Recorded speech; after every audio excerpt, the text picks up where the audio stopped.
ప్రజలను కన్నబిడ్డల వలె రాజ్య పాలన చేస్తూ ఉన్నాడు.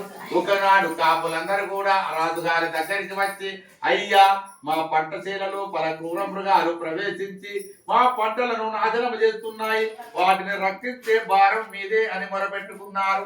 అప్పుడు కాపుల మాట విన్న తుంగధ్వజ మహారాజు, ఓ కాపులారా, మీరు సుఖంగా ఇంటికి వెళ్ళండి, నేను అడవికి వెళ్ళి క్రూర మృగాలను సంహరించి మీ పంటలను రక్షిస్తాను అని చెప్పి వేటకై అడవికి వెళ్ళాడు.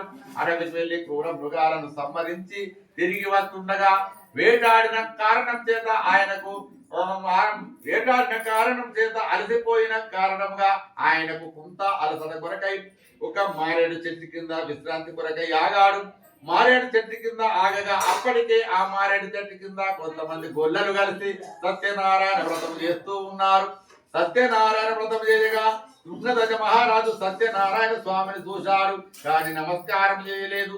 అప్పుడు దేవుడు చూస్తున్నాడు, వీరికి ఇంత అహంకారమా, నన్ను చూసి కూడా నమస్కారం చేయలేదు కదా అని మనసులు అనుకుంటుండగా వెంటనే మళ్ళీ ఆ గొల్లవారు వ్రతం పూర్తి అయిన తర్వాత తీర్థ ప్రసాదాలు తీసుకొని రాజుగారిని స్వీకరించమన్నారు.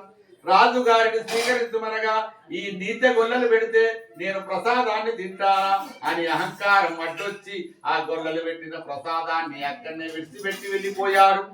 ఎప్పుడైతే ప్రసాదాన్ని విడిచిపెట్టి వెళ్ళిపోయాడో ఆ దేవదేవుడైన సత్యనారాయణ స్వామి, వీనికి ఇంత అహంకారమా, వీడు దేనిని చూసి మొలుస్తున్నాడు, అవి అన్ని కోల్పోవుగాక, కఠినమైన దుఃఖం కలుగుగాక అని చెప్పించాడు. ఆయన శాపం కారణం చేత ఆ తుంగధ్వజ మహారాజుకు ఆనాటి కాలంలో 100 మంది కుమారులు కూడా చనిపోయారు. మరి ఆ రాజ్యం పైకి శత్రు రాజులు దండెత్తి వచ్చి రాజ్యాన్ని ఆక్రమించుకున్నారు. ఇకపోతే ఆయన యొక్క భార్య రోగాతురాలై మంచాల పడినది. ఈ విధంగా ఆ రాజుకు అధిక కష్ట నష్టాల పాలవుతున్నాడు.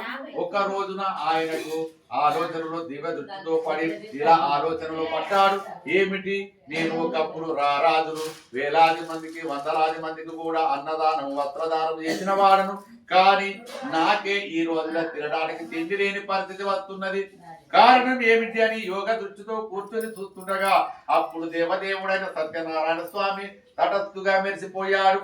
అప్పుడు ఆ సత్యనారాయణ స్వామిని మనసులో తలుచుకొని, అయ్యా, నేను చేసిన తప్పుకు పరిహసించాను కదా అని చెప్పి, ఇది అంత కారణం ఏమిటంటే ఆ రోజున గొల్లలు పెట్టిన ప్రసాదాన్ని విడిచిపెట్టినందుకే నన్ను ఈ విధాలుగా చేసినావు కదా అనుకొని మనసు లోపల మళ్ళీ ఆ గొల్లవారి వద్దకు ఆ రాజు వెళ్ళి, ఓ గొల్ల వడతలారా, వారికి నమస్కారం చేసి మీరు సత్యనారాయణ వ్రతం చేసి మీ చేతుల మీదుగా నాకు ప్రసాదాన్ని పెట్టండి అని వేడుకున్నాడు.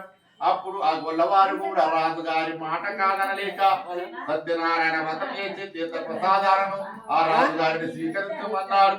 అప్పుడు ఆ గొల్లల చేత తీర్థ ప్రసాదాలు పుచ్చుకున్నాడు తుంగధ్వజ మహారాజు. అంత లోపల దేవదేవుడైన సత్యనారాయణ స్వామి సంతోషిస్తుడై, ఇప్పుడు కదా వీనికి బుద్ధి వచ్చినది అనుకొని ఆ రోజు తరిపోయినటువంటి 100 మంది కుమారులు కూడా ఒక నిద్రపోయిన వారి రీతిగా లేచి వచ్చారు. ఇకపోతే వారి రాజ్యాన్ని ఆక్రమించుకున్న రాజు కూడా నీ రాజ్యము నాకెందుకని తన రాజ్యాన్ని ఇచ్చి వెళ్ళిపోయాడు. మంచాన పడినటువంటి తన యొక్క భార్య కూడా క్రమక్రమంగా ఆరోగ్యవంతురాలనేది. ఈ విధంగా రాజు ఏమి కోల్పోయినాడో అవన్నీ కూడా ఆ స్వామి దయ వలన మళ్ళీ సమకూరినాయి. అప్పుడు తుంగధ్వజ మహారాజు, సత్యనారాయణ మహిమ ఇంత ఉంటుందా, నేను బ్రతికినంత కాలం కూడా ప్రతి సంవత్సరం మరవకుండా సత్యనారాయణ వ్రతం చేస్తాను అని చెప్పి ఆయన విడవకుండా ప్రతి సంవత్సరం వ్రతం చేసి అంత్యకాలంలో సంఘలోక ప్రాప్తుడాయనని ఆ సూత మహర్షి చౌనకాదిములకు చెప్పిన వాడాయను. విశేషించి కలియుగములో సత్యనారాయణ స్వామికి మించిన దైవం లేదు, ఇది ప్రత్యక్ష ఫలప్రదమైనది. మరి సనాతనుడైన హరి భక్తులను కడతేర్చుటకై మరి కలియుగంలో అవతరించి ఉన్న దైవం అని చెప్పి స్కంద పురాణంలో తెలుపబడినటువంటి 5 కథలను కూడా మీకు విన్నవించాను.